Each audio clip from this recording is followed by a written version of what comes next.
3 hot takes on controversial money issues. It's Brian Preston, the money guy. Brian, I am excited about this show because you know that we sort of live in a world of controversy. No matter where you look, there are polarizing opinions, there are different thoughts, different ideas. And more often than not, we try to not get into the controversy, right? We try to be on the positive, optimistic, amicable side. We don't like to wade into the waters of controversy. However, we do have some opinions, some hot takes, if you will, that differ a little bit from what the social norm or societal norm might be. And that's what we want to cover on today's show. I think there's some trends here where you're going to see the week, and after you hear our take on it, our hot take, you're going to see, hey, I get it. There's some logic actually behind that. Because remember, we live in a very consumption society. That does not always lend itself that they're trying to work towards you becoming the best version of your financial self.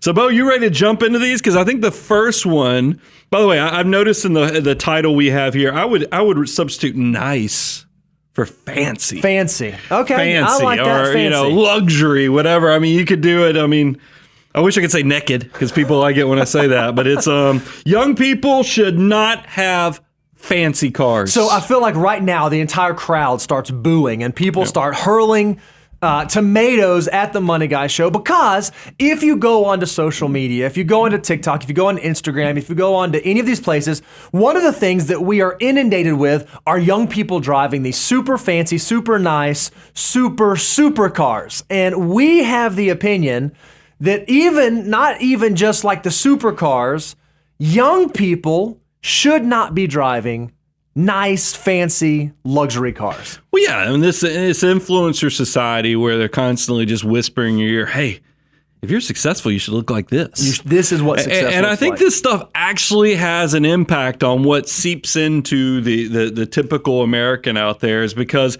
I was shocked. We're doing some research for, we mentioned earlier, TikTok, Instagram, and some other things. Go check it out if you haven't seen some of those shorts that we're doing. YouTube is now offering shorts as well. And I'm doing some research, and I found out some surprising things, is that some of these fancy cars, luxury cars, exotics, the stereotype is that actually these cars are owned by a lot of old people. Mm-hmm. But I found out there's this trend, and I have 2 headlines that kind of prove this. Young people are buying Rolls Royces. That was mind blowing to me, because that doesn't even enter into my purview to think about the types of cars that people see. But I think you said this is one of the luxury brands that is most highly concentrated around young drivers. Yeah, I mean, this kind of blew my mind in a little bit, because you can see the first one. This is from Motor1.com. It was, what? Rolls-Royce has the youngest buyers among all the BMW brands. It's Mini, that's BMW, and then Rolls-Royce. And then CNN Business had a headline. This is from January of this year. Rolls-Royce buyers are shockingly young. Mm-hmm. And you're like, wait a minute. Now, look.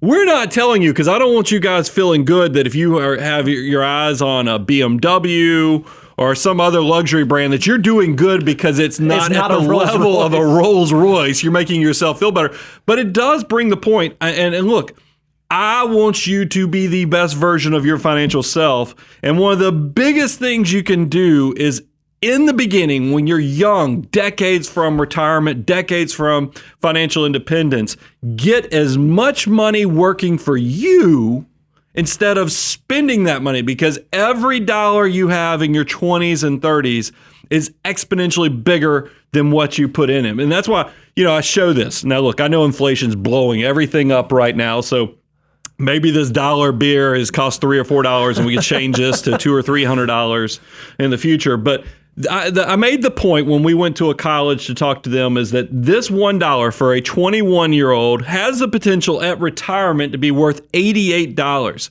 So every dollar that you buy in that luxury vehicle could be money that is part of your financial independence. And we see this a lot, because I think it's just human nature, is that, especially if you come from humble beginnings, you're like, hey, I'm going to invest in my future. I'm going to go to college. And then a lot of people will go to law school or go to be doctors, and they go to school and they defer it even more. And they get their first big paycheck and they go, you know what I need? I need to show everybody how successful I am. I need to reward myself. And they go buy the very nice new car.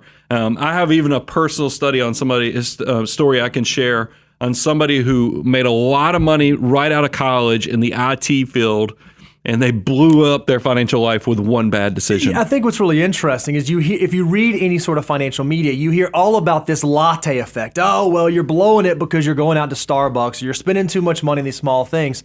We don't think it's the latte effect that is actually devastating young people's financial lives. It's more the Lambo effect. It's the luxury car effect. It's spending too much on the big things.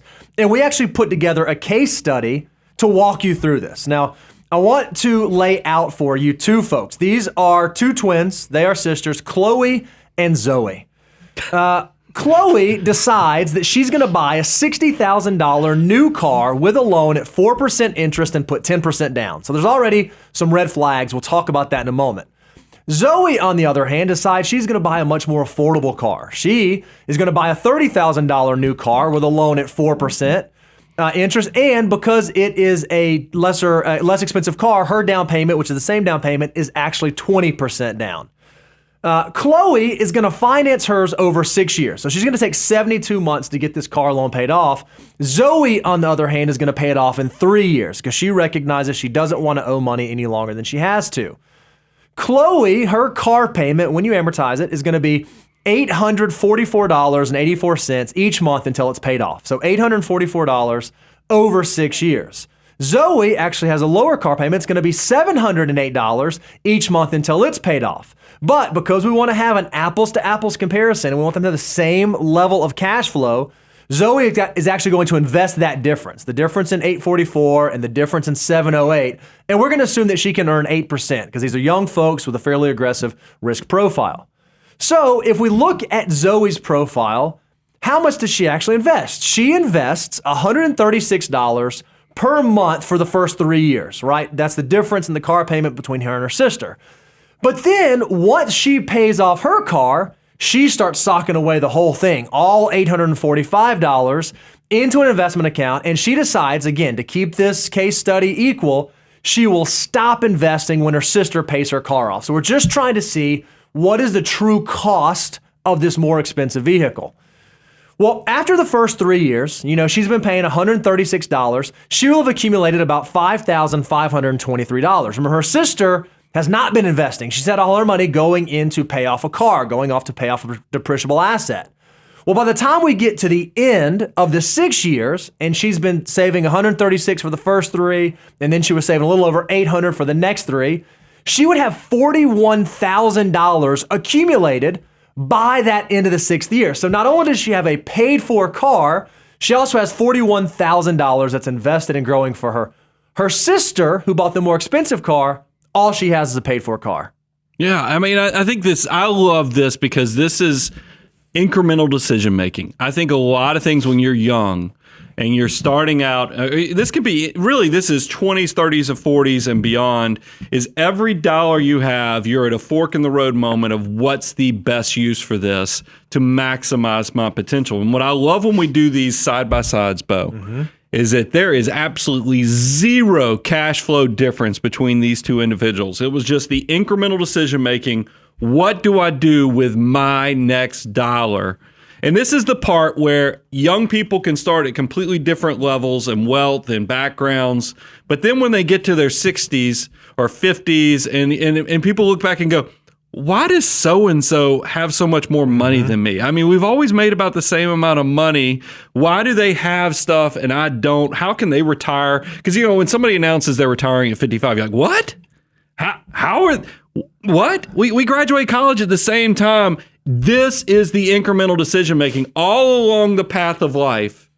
What are you choosing? What decisions of lifestyle are you making?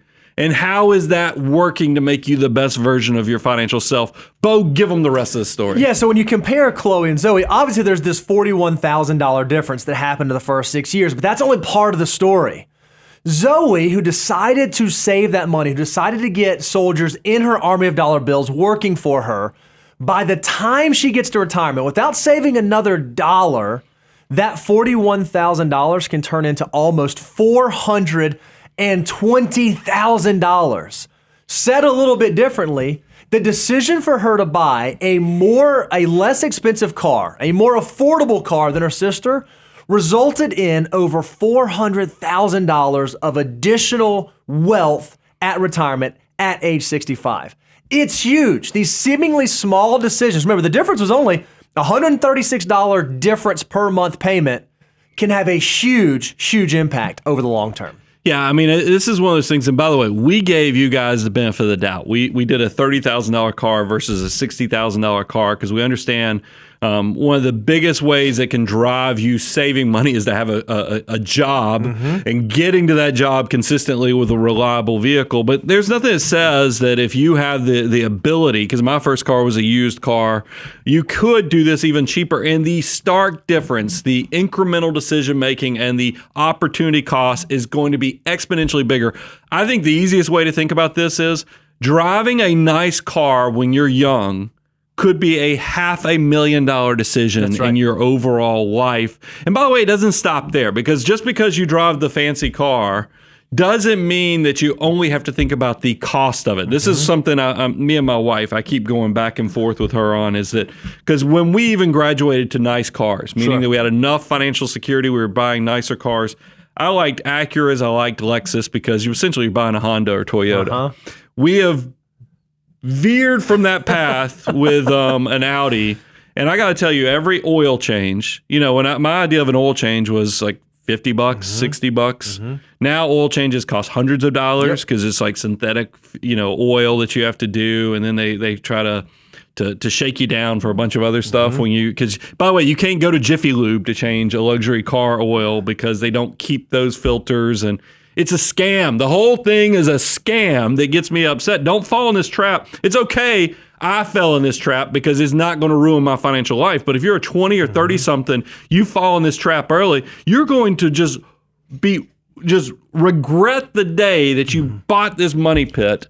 And that because it's not only the depreciation, it's not only the insurance. And here's a case study. I had a friend graduated college. Remember, my first year out of college, as a staff accountant, I got $28,000. I've shared that.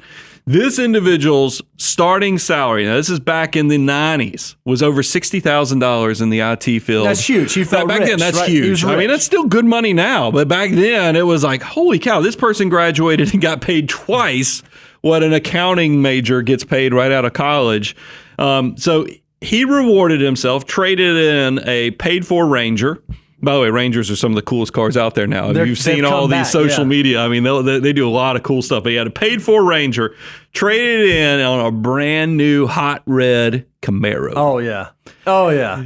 So here's what I thought was interesting, is that Camaro, he rewarded himself with this brand new Camaro. The insurance cost for early 20s was more than the car payment on the car, because it's not only the cost of the car, it's the insurance of the car, it's the fuel of the car, this thing, and it's also the maintenance of the car. We actually found, this is from CarEdge.com, that over the first 10 years, non-luxury car owners will spend about $9,300 on maintenance and repair. So this isn't fuel costs, it's not insurance, just maintenance and repair on the automobile. For luxury car owners, that number jumps up to $14,000 on maintenance and repair. So you have the value of the depreciation that happens in the car, which is substantial for luxury cars in the early years. You have the cost of insurance that Brian mentioned. You have maintenance, you have fuel cost. All of these seemingly small, seemingly incremental costs can add up over the long term. We showed you in the case study what a small difference in payment could do for the two sisters. It's amazing when you make these lifestyle decisions and you start putting your dollars into consumption instead of into growing for your future, how big of an impact that can have over the long term and over your financial well-being. And if you don't believe us, go out to moneyguy.com/resources and download our wealth multiplier. If you know that for a 20-year-old, $1 can turn into $88. But maybe you're curious at what happens for a 27-year-old or a 34-year-old or a 43-year-old. Go download this free deliverable and you can see exactly what every dollar can turn into for you. So what will allow you to reframe your thinking to think, okay, instead of spending this money here, instead of doing that, it wouldn't just cost me $1, it's going to cost my future self $88. Bo, I just I want to put some old man wisdom on this to kind of close it out. And then we'll tell everybody what the money guy way is on this. But it is one of those things where I want to challenge anybody who's aspirationally, you know that you're on the path. You're a financial mutant. You're going to have success in your life. Because even though I come from humble beginnings, you come from humble beginnings, I think you recognize at a pretty young age, okay, I get life a little bit, and I'm saving. I'm wired differently. This is why I'm a financial mutant. Don't cut deferred gratification to the point you cut it off at its knees. And the fact that if you buy a super nice car early, where do you go from there? That's because I got to tell you, starting with that, character building 1984 Chevy Cavalier that everybody called the Ragalier when I was in high school. I'm telling you, it's a character builder because you have to get dates and everything. You have to actually have enough personality to overcome the rust and the peeled off paint and everything else. And then when I transitioned from that to the Mazda 626 with the oscillating fans on it in the 90s. I loved that car. Because it was the first car I bought with my money right out of school. And then even as I jumped up to my wife and I buying our first Ford Explorer, we thought that was the nicest car. And I look back with a lot of fulfillment at each incremental step. And this ties back to that hedonic treadmill. Good things in life you should try to slow down, cherish, enjoy, because this is the part that brings the happiness and the fulfillment. We're doing a series on professional athletes coming up that people will see on social media. Remember, if you're not checking out our Instagram and TikTok, you're missing out on this stuff because we talk about these athletes that come into all this money. They go out there and they buy it all. They're buying relatives' houses. They're buying every exotic car they can think of. They're buying the luxury car, and they're all doing it within 6 to 9 months of getting that big signing bonus. How do you enjoy that? And where do you go from there? Don't turn deferred gratification upside down. Don't turn fulfillment and happiness with your relationship with money upside down. Respect the hedonic treadmill. Now, look, we also don't have a time machine, right? We can't go back in time and fix mistakes that we've made. Because I want to be very confessional right here. I have made this mistake. I have fallen prey to this. I fell into this trap. Brian, when I came and interviewed with you a number of years ago, I was driving a paid-for Ford F-150. It was a good old truck. And you had the millionaire's vehicle already. Right, it was a millionaire next door vehicle. Well, I ended up, doing my internship and getting the job, and I'm thinking I'm rolling because I had never made any money before. And so I decided, I need to now look the part. I'm a fancy financial advisor. I need to go get a fancy financial advisor car. So I go out and buy an Acura TL, which this car was ballin'. This was like the nicest car in the world. Me as a 19, 20-year-old at the time had no business driving that car. It was a horrible financial decision. And what I did is I learned from that. I allowed myself to make that poor decision, learn from it very quickly. And now every time I make an automobile purchase, every time I make a big purchase, I think about it through those lenses. So even if you have made these mistakes in the past, it does not define the decisions that you'll make in the future, and you can rebound from it. But tell them the money guy way on this. What do we tell people? Because a lot of people are going to watch this and go, well, what's the guardrails? How do I know I'm doing the automobile purchase right? Yeah, when it comes to buying a car, we think you should subscribe to 23-8. And what that means is you want to put 20% down. This is whether you're buying a new or a used car. Put 20% down. You don't want to finance it for any more than 3 years or 36 months. And the amount of your car payments in total cannot exceed 8% of your income. 20% down, 3 years or less financing can't exceed 8% of your income. But there is a caveat. If you buy a luxury car, if you are at that stage in life where that does make sense to buy one of the luxury brands, you need to have it paid off in 1 year. If you cannot pay it off in 1 year, we would argue you cannot afford that car. There's one other lifestyle thing that you ought to take into account on incremental decision making. I want you to compare what your car payment is to what you're investing automatically into the financial markets as your monthly investments. If your car payment's bigger than your investments, you're screwing it up. I want your Roth contributions. I want your employer and your employee contributions to your 401k. I want all that added up to be substantially larger than what your car payment is. Invest in yourself first before you go into these lifestyle and consumption decisions. All right, Brian. So our first controversial money topic was that young people should not drive fancy, nice cars. That's right. It seems like most people hung around. Most people stayed with us through that one. So let's see how much rage we can cause with the second one, because this one is another interesting one that we both had to kind of learn as we went through it. Here's our hot take. Wealthy people do actually pay taxes. Yeah, this one, I can't wait to get the feedback on this, because this one was something that I struggled with initially too, because I grew up in a household where my father, if y'all know, my father's passed away now, but he passed away when I was in my 20s. And he's like my hero. If you ever come to my office, you'll see all the great things he accomplished. You know, he was Spurrier's left tackle down at University of Florida. I mean, his funeral had people from all over the country show up because he was just an incredible man. And but here's one thing that I grew up with was my father would be like, son, wealthy people got all the breaks. They know ways to get out of the taxes. And they just don't. It's against the working man. I mean, I grew up with this, and then I believed it, and I bought it, and then I graduated from college with an accounting degree. Started working for a CPA firm, and I worked at a CPA firm where I got to not only do audit work, but I also got to do tax preparation work. So I did tax prep for 16 years. And here was a big shocking moment for me. I can still remember the phone call that I called my dad. And I was like, Dad, I'm doing a lot of tax returns. Guess what? These folks pay a lot of taxes. They make a lot of money. I was like, yes, they make good money, but these business owners, they pay a ton. I mean, you wouldn't believe how much taxes these people pay. So, I mean, it's one of those things where I think that we're told this, and I don't know if it's just because the media has this narrative. And I'm going to tell you, by the way, y'all are going to be like, oh, he's this old man on the front porch. His boomer is telling us. No, I'm going to tell you how they get away with telling you this stuff, because there are some asterisks. There's some caveats. And I'm going to tell you the secret to how wealthy people don't pay taxes. So the next time you see an article where they're like soak the rich, you can say, okay, does this person fit in this category, or do they fit in that category that Brian and Bo talked about, which are the true scoundrels that are taking advantage of the system?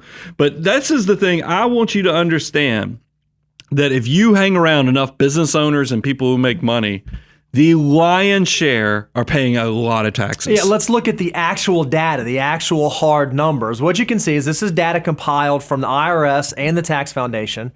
50% of taxpayers, the top 50% of income earners, actually pay 97% of the total income collected. So if income tax collected. So if you look at the highest earners across the top 50% of the population, they're paying the vast majority of the total number of income tax. And you can see if you're out listening on iTunes or Spotify, iHeartRadio, you can actually see the chart which shows the top 1% of earners, 5% to 1%, 10% to 5%, and so on. So a big majority of total income taxes are paid by higher earners.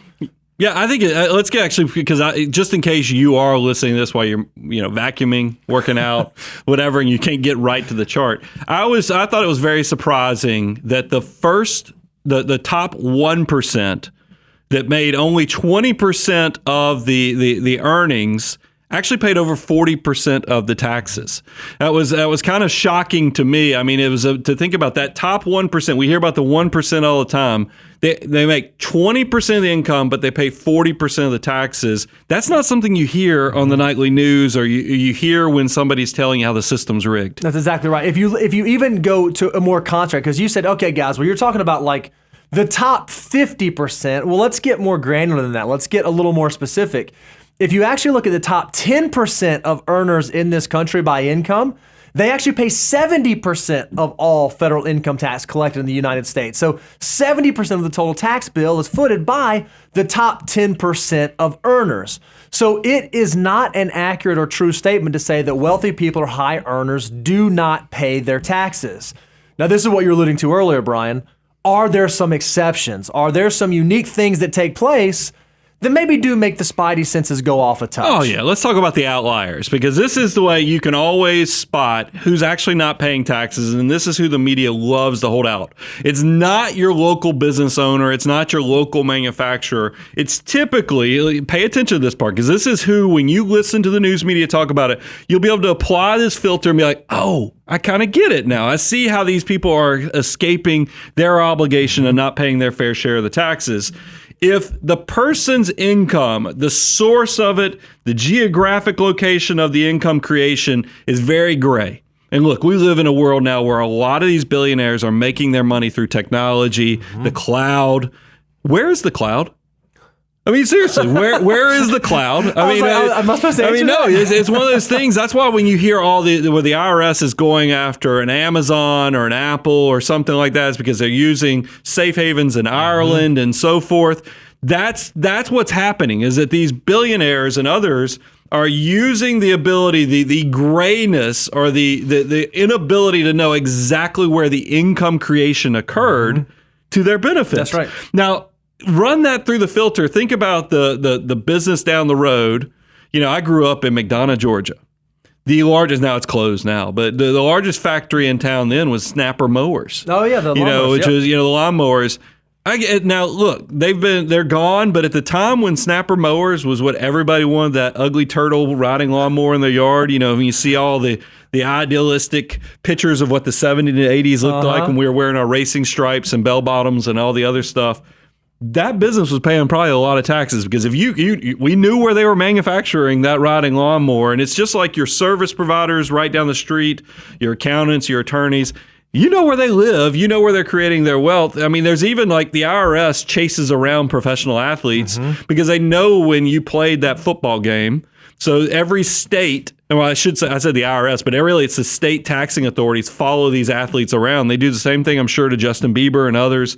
So if they know where you are and they know where you create the wealth, you don't get out of the taxation. But a lot of the technology companies are taking advantage of this. And that's why you hear about Jeff Bezos. We hear it because they'll do a headline be like, Jeff Bezos doesn't pay income taxes. He's totally milking a lot of this. That's why I made the joke before we went live. Amazon Prime Day, the day we're recording this, I'm sure because they're selling stuff so cheap. I guess Jeff is putting all the tax savings and doling it out to everybody through Amazon Prime Day.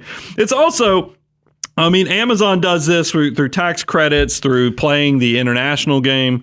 This could go on and on and on. So you've already said that, all right, there are billionaires or there are people in a certain sphere that do some maybe gray stuff in terms of source of income and how they do that. But what do like the average, everyday, normal, wealthy people do? Well, there's something that they recognize, right? And what I love is you guys are financial mutants, because as the live chat is going on, you guys are throwing this stuff in there. You guys are mentioning terms like, real estate depreciation or qualified dividends. You're saying all the right stuff. Here's what you have figured out. Tax evasion is illegal. It will get you locked up. It will get you put in jail. You can go ask, who's your favorite reference here for tax evasion that gets locked up? Wesley Snipes, right? Like that was the one. Or Al Capone, or fill in the blank. Willie right? Nelson. Willie Nelson. There's all kinds of folks. Tax evasion is illegal. However, tax avoidance is highly encouraged. We have an entire tax system structured around the ability for folks that are willing to do the little bit extra to begin avoiding taxes. And most of us, whether we're wealthy or not, don't even recognize it. I mean, some of the great tax avoidance strategies that exist for all of us are contributing to retirement accounts. If you make the decision to put money in a pre-tax basis into a 401k or into a 403b or into a 457, you are in fact doing this. You actually are avoiding taxation.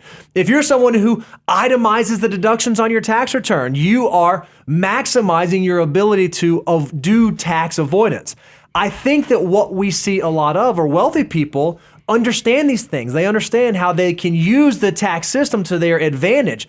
They still pay a lot of taxes, but their goal is to pay no more than they absolutely have to through the structures that are in place that we can all take advantage of. Yeah, and we left the last one because I gave you the filter of that if they don't know where your money, the income is actually generated, it creates this gray zone. The other one is the type of income source. You know, and a lot of people I'm sure in the comment section are talking about, because if they're throwing out real estate and other things, the capital structure. Ordinary income, that's like your small business, just what you make for creating goods, or doing your service in the community. That's taxed at ordinary income. Your wages are taxed at ordinary income. Your retirement income is typically taxed at ordinary income. All those things are going to be at the highest tax brackets. So that's what I'm saying. It's you, the worker, it's the retirees, and it's the small business owners that are footing the bill on a lot of the taxes. Now, if you're an investor, that's what I'm saying, is that tax evasion is illegal, tax avoidance. And that's why you see a lot of people, and this is your goal, and this is what I was telling a whole group of entrepreneurs, your goal is to take your small business, your wages, and all that you're creating at the higher tax rate and try to get to the point that you can invest into things that are taxed at a much more favorable way, like capital investments. That's what, when you invest in the financial markets, that's a capital investment. When you buy a building or do rental property, that's a capital asset. And those are the type of things they have much more favored tax treatment, whether we're talking about the depreciation you get to take, which is a thing you get to take a deduction on, but it doesn't actually impact your cash flow. So you actually are getting, it's a way to lower your income taxes legally. These things are all good is because it's part of the process, because you took after-tax money, invested it. And this is how Warren Buffett, you guys know, we love to quote Warren. We even call him Uncle Warren. Instead of the Oracle from Omaha, we just call him Uncle Warren. Because he's like family for me. Yeah, we talk about him all the time. But Warren, it does crack me up. He gets himself in such pretzels sometimes that there's even been articles on this where Warren tells everybody, man, I pay taxes at a lower rate. Listen to the way he does the logistics or this syntax of this whole statement. I pay taxes at a lower rate than my secretary. I always chuckle a little bit to myself when I hear that, because the way he can say that is because he's taxed not through his wages. He's taxed at his capital investments. Well, he's paying his secretary a wage, and he's probably, sounds like he's paying her pretty good, so she's at a higher tax rate. But the thing is that if you look at the way Warren structures all of his businesses, there's a reason Berkshire Hathaway doesn't do dividends. They're not paying out dividends. They buy back their shares all the time. All these things are really tax avoidance structures that he's doing. But here's the thing. Even if you're as smart as Uncle Warren is, where you're trying to avoid taxes at all costs, even though you're out there, trumpeting that you think wealthy people should pay more taxes, Berkshire Hathaway still in 2019 and 2020 accounted for 1.5% of all federal government corporate tax receipts. So one single entity covered 1.5% of all tax receipts. That's unbelievable, the amount of tax. So it shows even with these corporate structure, this capital structure where it's at a favored tax rate because you're using investment dollars and capital appreciation, he's still paying a lot of taxes. Absolutely. So wealthy people do indeed pay tax. All right, Brian. So we had this first controversial hot take of young people should not have fancy, nice cars. People hung around. We just said that wealthy people do pay taxes. I think a lot of people still hung around. So let's try this third one. And in a room full of financial mutants, I am curious to hear how this one goes. Here's our third controversial money topic hot take. Real estate should not be your first investment. Well, think about it, because I've told you at least twice on this show, go check out our Instagram, go check out our TikTok, because we're doing some incredible things there. And I almost hesitate when you tell people to go to these platforms, because if they're not pushing whole life insurance, something with cash value, because they'll tell you how great it is to invest in life insurance instead of just normal investments. The second thing that you'll see everybody in the world talk about is real estate. And by the way, I think we need to share the disclaimer. We love real estate too. We love it. We are real estate investors. We are, was it 8-figure real estate investors, commercial buildings, and I've done residential, I've done beach property, I've done it all. So I feel like we're coming from a place of being very transparent with you.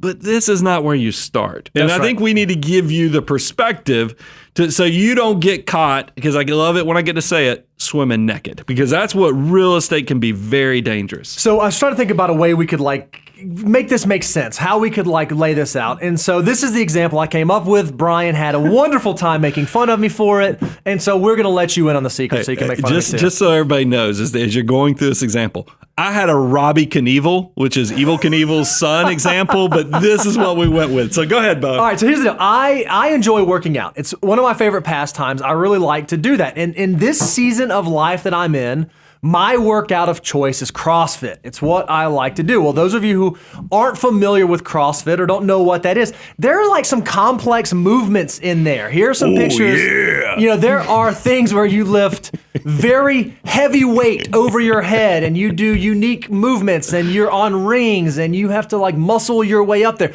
There's a lot of very advanced, very complex movements. Can I make an editorial comment? Yep, sure can.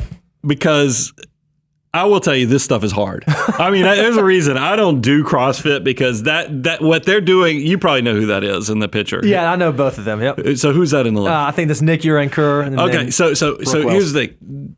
His knees, that makes my knees hurt just seeing that Olympic lift where you're holding the weights and to get down that low. There's just a lot of things. And then she's doing what's called a muscle up. You know, it's good that I know the terminology here, but I don't know how to do it. That's hard. It's hard. Because those rings, they move, and I guess I just don't have the muscles but she's making it look easy. And Bo, let's go ahead and give you a compliment. You can do both of these things, can't yeah, you? but that's not the point here. Here's the point. No, here. it is the point, though, because you didn't do this from day one. You did this after you got background and That's foundation. exactly right. So keep going. I didn't mean to interrupt you. That's right. If you're someone who's just starting out on your fitness journey, you just want to start dipping your toe into the water to getting in better shape, to making better health decisions, you probably don't want to start with some of these advanced, heavy movements. And the odds are, if you do, and you don't know what you're doing, and you approach and attack it too soon, there's a chance you can really hurt yourself. And you're not just going to hurt yourself today, there's a chance you can hurt yourself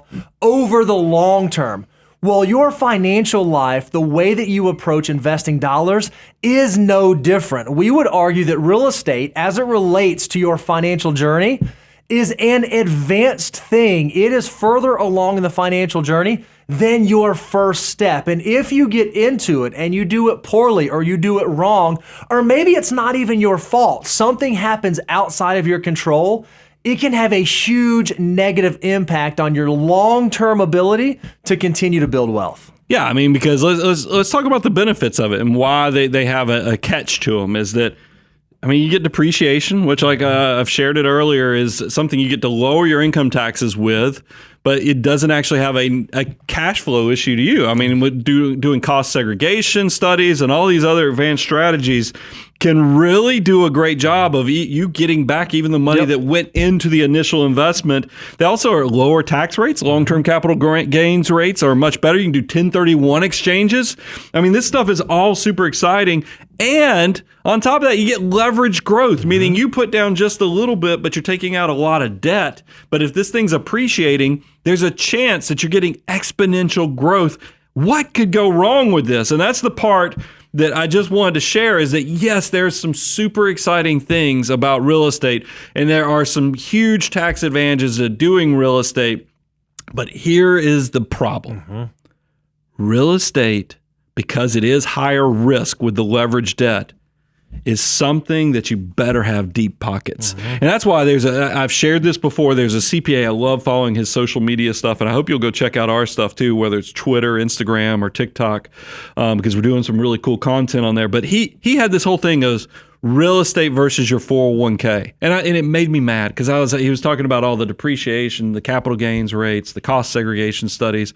And I was like, no, this is wrong because it's not an either or.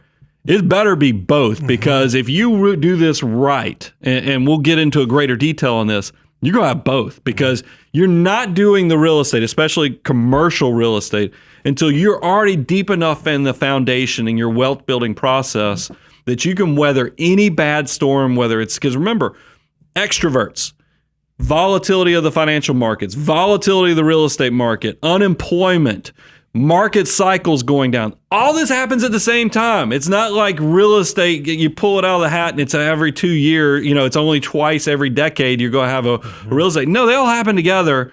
You do not want something outside of your control just because you got too far out on the risk spectrum, deeper than your pockets, and it breaks you overall. Yeah, I can't tell you how many times we'll see someone who say, because everyone wants to believe in the real estate brochure, all those benefits that you laid out. And it sounds so easy. I'm just going to go buy a piece of property, and then I'm going to put a renter in there, and the renter is going to cover the cost of the property. It's not going to be any cash outflow for me. Maybe it'll be some cash inflow for me, and then I will capitalize on all the capital appreciation. And if every single real estate transaction worked that way, and every economic cycle was a strong one, and every market was a bull market, then that would probably be great. But what doesn't work is when you have some vacancies, or maybe the roof needs to be replaced and you don't have the capital to do that, or maybe something happens in the economy where you need to get rid of this property and it's lost a lot of value because we're in a recession. Fill in the blank on the negative things that can happen. If you are not at the right place in your financial journey to be able to weather that storm, it can have devastating effects, and we have seen this firsthand time and time and time again with people that we know. Yeah, after the Great Recession, I was still doing tax preparation back then. I had a client, I thought this client was so rich because on paper he was loaded. Big money. He was living in Buckhead. He had one of the fancy addresses. He had 30 to 40 rental houses that he was doing, and then the music stopped with the Great Recession. And I watched, because realize it's not only that you quit getting the rent, is that you start getting higher turnover on your tenants, and they're changing. Y'all have heard me make this joke. They're changing car engines in the living room. Yep. They're ripping out cabinet doors. They're poking holes in your sheetrock. They're stealing your fixtures. They're stealing your appliances, and they're doing this in a quick succession all at once. And then you're like, it can break you. Yep. So that's why you better have the deep pockets. We love real estate, but I'm just going to go ahead and tell you.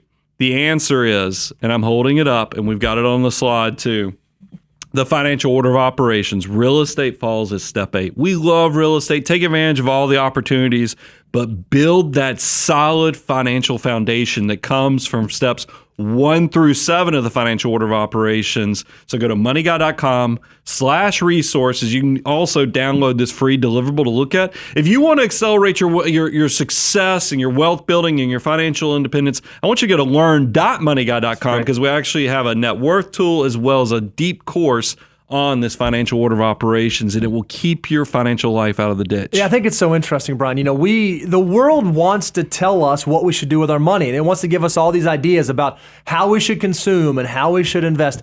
Be careful who you're letting into your head. Make sure that you actually vet the ideas that you are allowing to inform the decisions that you're making. That's one of the reasons that we're here. We want to be that voice of reason that helps you make wise financial decisions. We're going to keep loading you up. We're going to keep doing the show. We're going to keep answering your questions. We are going to keep trying to sift through the noise of the financial world, even when our takes are hot and even when they might be controversial, so that you can take your finances to the next level. Yeah, and I want to go ahead and just, because I know there's going to be some troll food out there on a show like this, is that a lot of people will tell you how they made a lot of money in real estate over the last 6 years. Yeah. Who couldn't? No, it's been Rising tides lift all boats. It's when we hit darkness or we hit troubled waters that you get to see, like I said, who's swimming naked. And everybody gets mad when I say we're in a recession. We'll see. The data's coming out, and we'll see if they declare it finally a recession if we have our second quarter of negative growth. But it sure feels like in a lot of ways we are approaching that. And that's the part, yes, somebody can get lucky. I mean, we did that with stock options. Mm-hmm. We thought we were geniuses because Bo was getting a CFA. We came up with some crazy trading schemes. That worked. The first one worked. I mean, we made like 200% like in a week and a half. And I was like, we're going to be rich. And you see a lot of people doing that with real estate right now. You see them with people who buy the fancy cars because it looks good on social media. There's all kind of things that people, and that's why I wanted to do content like this to say, be careful. Bo said it best. Don't let them in your head. Focus on how you become the best version of your financial self. I'm your host, Brian Preston, Mr. Bo Hansen. Check us out, moneyguy.com. Money Guy Team out.